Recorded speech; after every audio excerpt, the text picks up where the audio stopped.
Hey guys, Dave from Nerdarchy, for nerds by nerds, hanging out with this nerd. Nerdarchist Ted. Hey yo, Dungeon Masters. Sometimes you just gotta give the players what they want.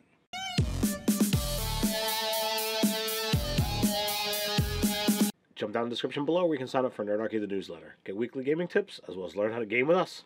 As always with all the GM 911s, you can find the original down in the description below. Now, if you would like to send a GM 911 to Nerdarchy, just send it to nerdarchy@gmail.com, GM 911 in the subject line. Alright, so normally we just say, hey, look below. But, you know, this time it's a brief one, so we're gonna read this out. Hey guys, been watching for weeks now, and I feel like I need to ask for some help. I'm currently running a semi-open world game using Pathfinder rules, but set in my own homebrew world. The premise of the game is that the party have to stop a major catastrophe that they accidentally caused by releasing an ancient evil that is building an army to take over one of its continents. In the session 0 we ran, we discussed that the point of the adventure would be for the PCs to gather allies and artifacts to help them defeat this ancient evil. But now we are about 10 sessions in, and they don't seem very interested in actually thinking of things to do. They're constantly asking me to tell them where the next adventure is through NPCs that are supposed to be following them. My biggest question is, how can I help them come up with ideas on what to do and where to go without railroading them along only gathering allies that I dangle in front of them? Hope to see more videos.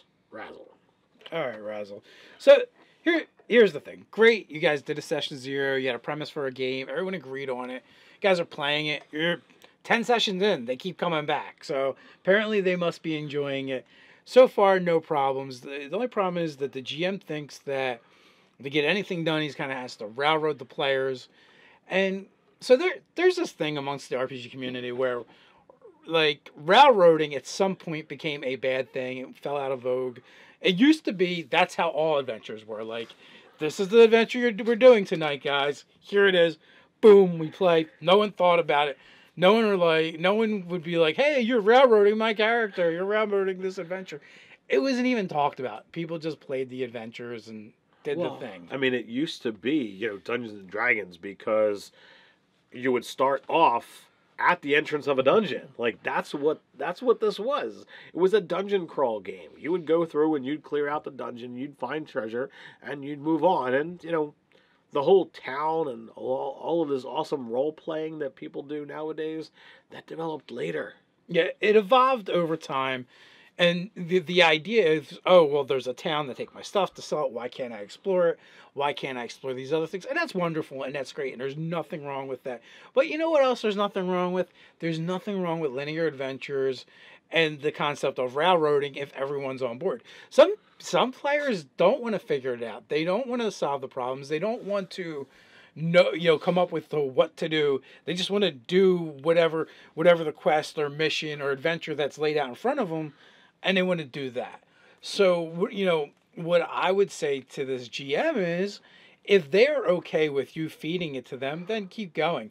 You amuse yourself with new and interesting ways to feed them the next artifact to find, the next NPC to get. Especially if, like, getting the NPCs, if they're okay with it, like if you present it with, like, oh, you need to get Baron Stormhammer of the Mordane stronghold of the dwarves, right? Whatever. And you got to get him as an ally. Well, they know what they have to do. It's not like you're doing it for them.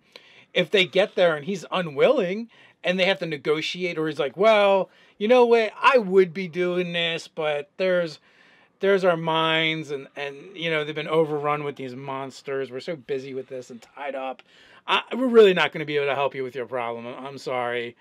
And then maybe the adventurers will come up with the idea of fixing the problem for this dwarf so that they can become allies. So it's okay for you to, like, present the problems to them, right?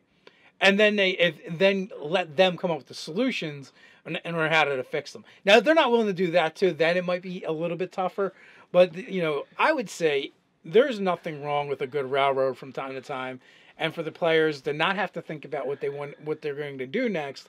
Just have the road kind of laid out before them, and then they're going to solve the problems as they arise as you laid them out. Wherever your stronghold is, wherever they're building their base of power, give them, the wizened old helper. Give them the guy with the, long scraggly beard who knows something. Maybe that's their next mission if they don't already have someone like this. That, like, this can be their strategic planner. Oh, well, I would go out and do this, but my aching bones or my aching back, whatever it is, he's got an excuse of why he's not going out and doing it himself. But he's got the knowledge, and he's gonna help spoon feed them whatever it is that they need next. All right. Well, let's sit down and have a planning session. Oh, well, we could go talk to the dwarves. Well, maybe the players aren't really super friendly with dwarves. Oh, maybe we could go talk to the elves. Well, Jim, he plays an elf.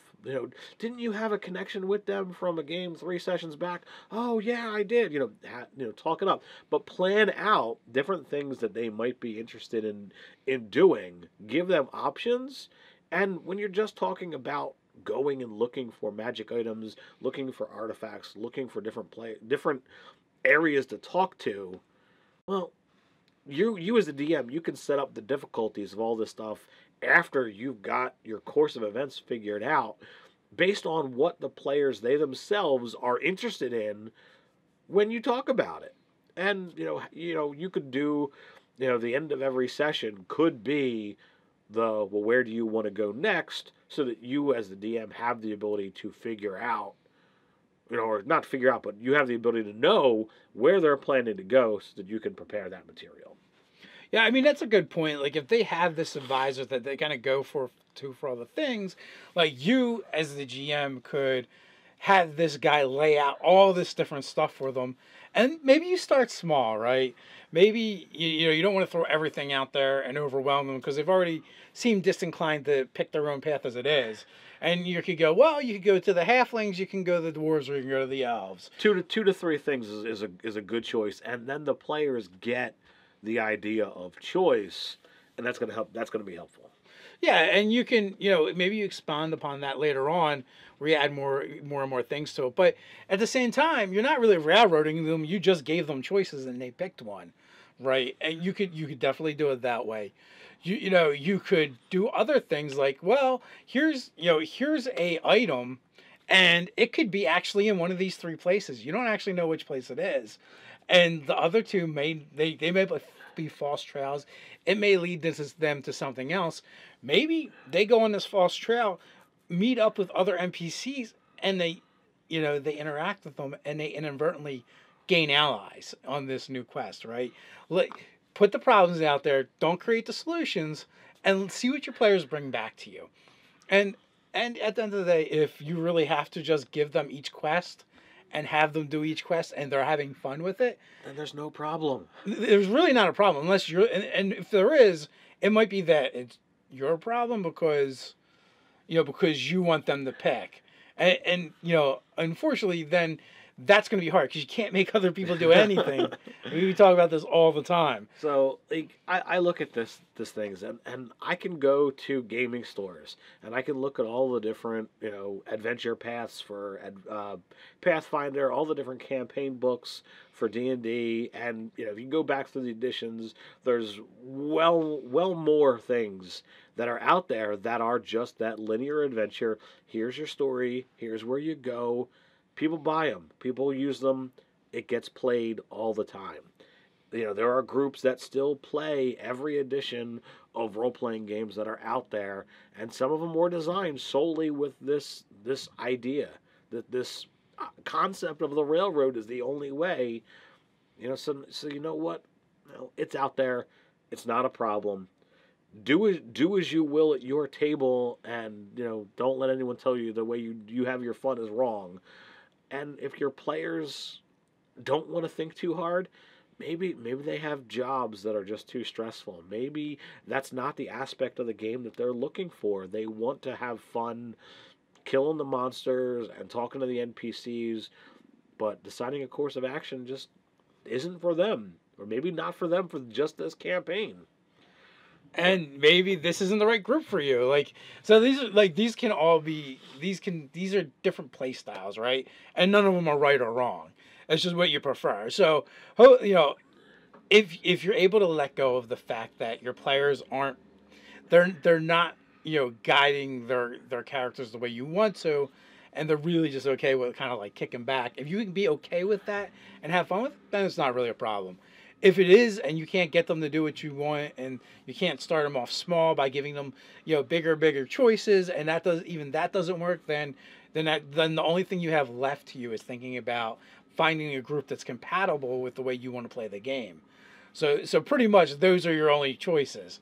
But either way, I don't really think it's a big deal. It's not a problem. You know, have fun. Sometimes just give them what they want. You know, in this case, giving them what they want really is not much of a burden for the DM at all. And it's just you guys playing the game. So I don't know. What do you guys think? We got a place where we can talk about it. That's down in the comments below. While you're at it, don't forget to like, share, and subscribe. Check out the articles or store over on nerdarchy.com. So until next time, Stay nerdy.